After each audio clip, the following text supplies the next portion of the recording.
बच्चों good morning. आइए आज देखते हैं कक्षा 9वीं में कोशिका के बारे में आज हम अध्ययन करेंगे।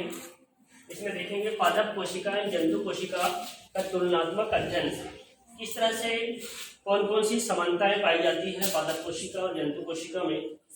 इसमें मुख्य रूप से जो कोशिका अंग है वे लगभग अधिकांश कोशिका अंग दोनों में पाया जाता है, लेकिन कुछ कोशिका अंग जो पादप कोशिका में पाया जाता है वे जंतु कोशिका में नहीं पाया जाता।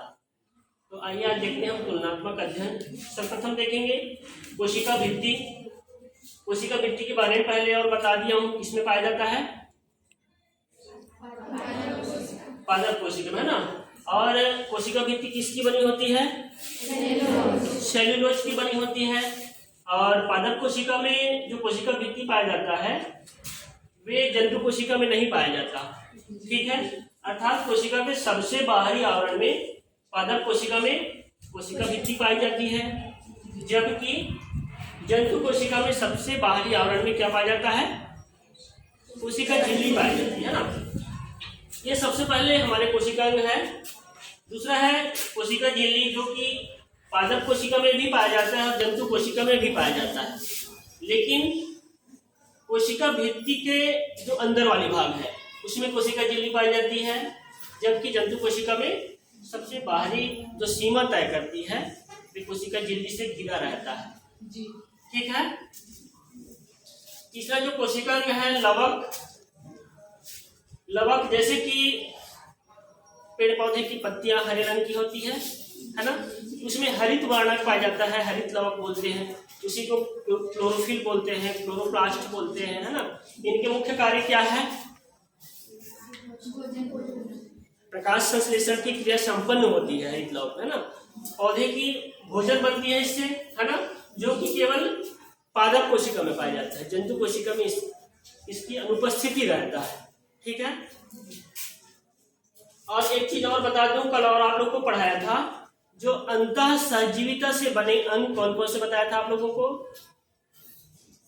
2 अंग बताया था अंतः सहजीविता से बने अंग,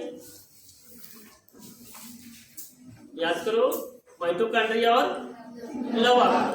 ये प्रारंभिक तौर पर कोशिकाओं में नहीं पाया जाता था, लेकिन बाद में कोशिका के अंदर अपना स्थान जगह बना लिया और ये अंतः सहजीविता से बने अंग है लवक। ठीक है। तीसरी जो कोशिका के बारे में बता रहा हूं, अंतः प्रद्रव्य जालिका, ये दोनों में पाया जाता है, जंतु कोशिका में भी और पादप कोशिका में भी। उसके पश्चात जो केंद्रक है, केंद्रक दोनों में पाया जाता है और केंद्रक में केंद्रक झिल्लियां पाई जाती है, जिनसे केंद्रक घिरा रहता है। क्योंकि ये प्रारूपिक कोशिका है, प्रारूपिक अर्थात यूकेरियोटिक टाइप की कोशिका का अध्ययन हम कर रहे हैं, तो केंद्रक दोनों में पाया जाता है। केंद्रक की खोज किसने किया था? रॉबर्ट ब्राउन ने किया था, है ना। और ये जो केंद्रक है ये केंद्रक झिल्ली से घिरा रहता है और केंद्रक के अंदर जो है आनुवांशिक गुण पाया जाता है। क्या पाया जाता है? आनुवांशिक गुण अर्थात जो आनुवांशिक गुण है उसको एक पीढ़ी से दूसरी पीढ़ी स्थानांतरित होता है। ठीक है। और पूरी कोशिका का संचालन अर्थात नियंत्रण और समन्वय कौन करता है? कौन करता है? केंद्रक करता है। जैसे हमारा शरीर, हमारा जो मस्तिष्क हमारा नियंत्रण और समन्वय करता है ना, तो उसी तरह से ये केंद्रक जो है नियंत्रण और समन्वय करता है।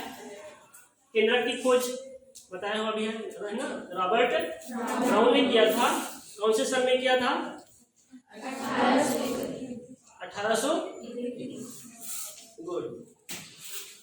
गोल्गी बॉडी, गोल्गी काय बोलते हैं। गोल्गी काय की खोज किसने किया था? याद करो, कैमिलो गोल्गी। किसने किया था? गोल्गी काय का मुख्य कार्य क्या है? ये दोनों में पाया जाता है। इनके मुख्य कार्य क्या है? पैकेजिंग का कार्य करता है। पदार्थों को एक कोशिका से दूसरे कोशिका में पहुंचाने के लिए सर्वप्रथम पदार्थों को क्या करते हैं?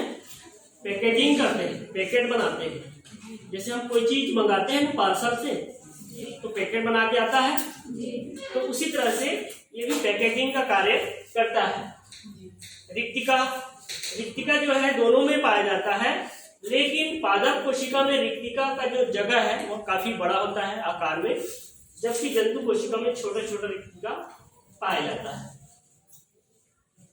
कोशिका द्रव्य, अब ये जो कोशिका अंग है क्या है? कोशिका द्रव्य। ये जो कोशिका के अंदर एक द्रव्य भरा होता है, तरल पदार्थ भरा होता है, जिसके ऊपर पूरे जो कोशिका अंग है वे रहते हैं, उसके अंदर तैरते रहते हैं। ये कोशिका द्रव्य कहना चाहिए आधार द्रव्य है, कोशिका अंगों के लिए आधार द्रव्य है। ये दोनों में पाया जाता है। माइटोकॉन्ड्रिया क्या बोलते हैं इसे? कोशिका का ऊर्जा घर या पावर हाउस है ना। इसमें क्या होता है? ऊर्जा एटीपी के रूप में संचित रहती है, एडिनोसिन ट्राइफॉस्फेट के रूप में संचित रहती है। कहाँ की ऊर्जा संचित रहती है? कोशिकाओं में जो संश्लेषण का कार्य होता है उसके फलस्वरूप जो ऊर्जा विमोचित होती है वे माइटोकॉन्ड्रिया में एटीपी के रूप में संचित होती है। क्योंकि माइटोकॉन्ड्रिया भी क्या है? प्रारंभिक तौर पे नहीं है, ये भी अंतः सहजीविता से बने कोशिकांग है। क्योंकि इसकी महत्वपूर्ण भूमिका होती है कोशिका में, इसलिए इसको यहाँ पर जगह स्थान दिया गया है। और ऐसा नहीं है कि एक कोशिका में ये माइटोकॉन्ड्रिया एक ही पाया जाता है, बहुत सारी माइटोकॉन्ड्रिया पाई जाती है ना, अलग अलग संख्याओं में हो सकता है। अगली जो कोशिकांग है लाइसोसोम। लाइसोसोम के बारे में पहले और पढ़े हो। क्या है लाइसोसोम? लाइसोसोम के कार्य क्या है?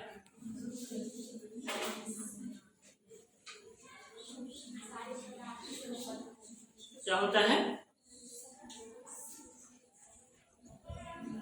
इसमें ऐसे एंजाइम भरे होते हैं जो यदि बाहर आ जाए, स्रावित हो जाए, तो या किन्हीं कारणों से ये टूट जाए तो पूरी कोशिका को ही भक्षण कर देती है।